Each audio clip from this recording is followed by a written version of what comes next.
Good morning, everyone. It's April 22, 2009. I'm Dwight Schmuck. This is the Schmuck Look. And folks, before we even start today, I'm going to ask you all to do me a favor. Whoever sees this, pass it on to someone. I've got a solution. I'm in a good mood all of a sudden. It's a low pressure system. It's changing to a high pressure, so it's in transition.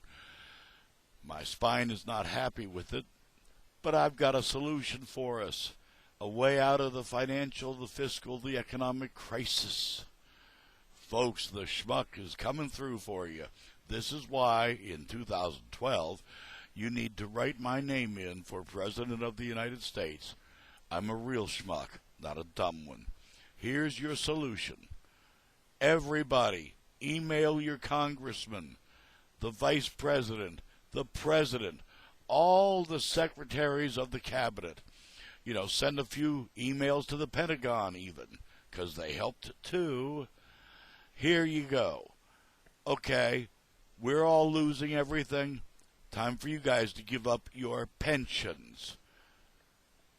Everybody of officer, general staff, all that stuff, all the representatives, the senators, give up your pensions. You're the smart boys who got us here.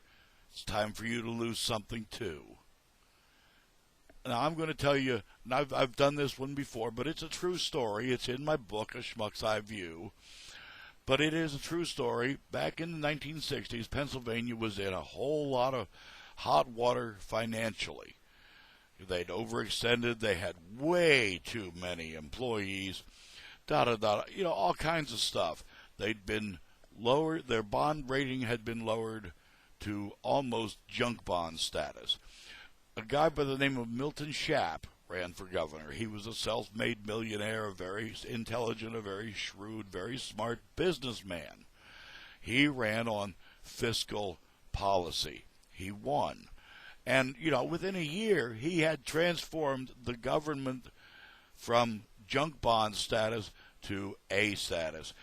Pennsylvania was in the black. He'd cut a lot of stuff that was needless, that was unnecessary, that was pork, as we call it. Of course, when you do that, you get a lot of speaking engagements, how, you're a wonderful guy, and da-da-da-da-da, you're smart, we would like to hear from you.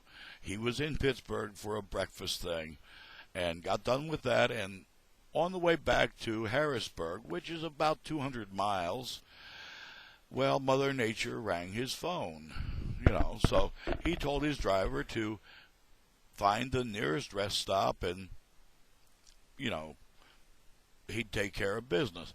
Well, Howard Johnson's had all the rest stops at the time on the Pennsylvania Turnpike. I don't know if they still do, I suppose. And they didn't put them every 10 miles. By the time you got to one, you wanted gas, you wanted coffee, you definitely needed the potty. And, of course, the restrooms were, a dining room or two away and down a hall and up a stairs and in the back door and out the side. And, the bit. They made them tough to find and get to, and you were kind of embarrassed if that's all you were doing, so you'd buy something. Shrewd marketing.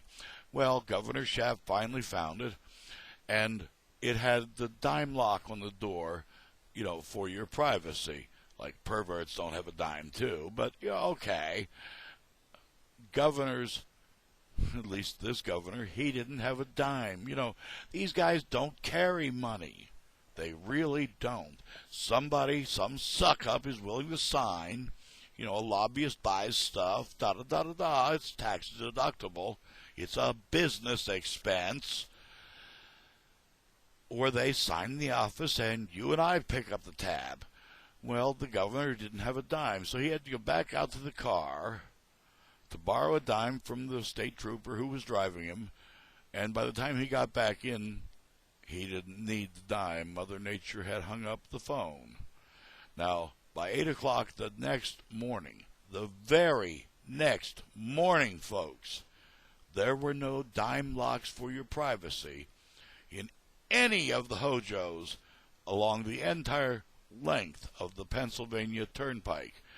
I'm going to tell you, flat out, Because, like I said, the solution is these guys give it up too. Because when they got to put up with what we got to put up with, we don't got to put up with it anymore. There's your solution. Start those emails. Send this along. The schmuck told you. Tell them the schmuck said so. It's time for them to give it up too. I'm Dwight Schmuck. That's today's Schmuck Look, folks. Peace.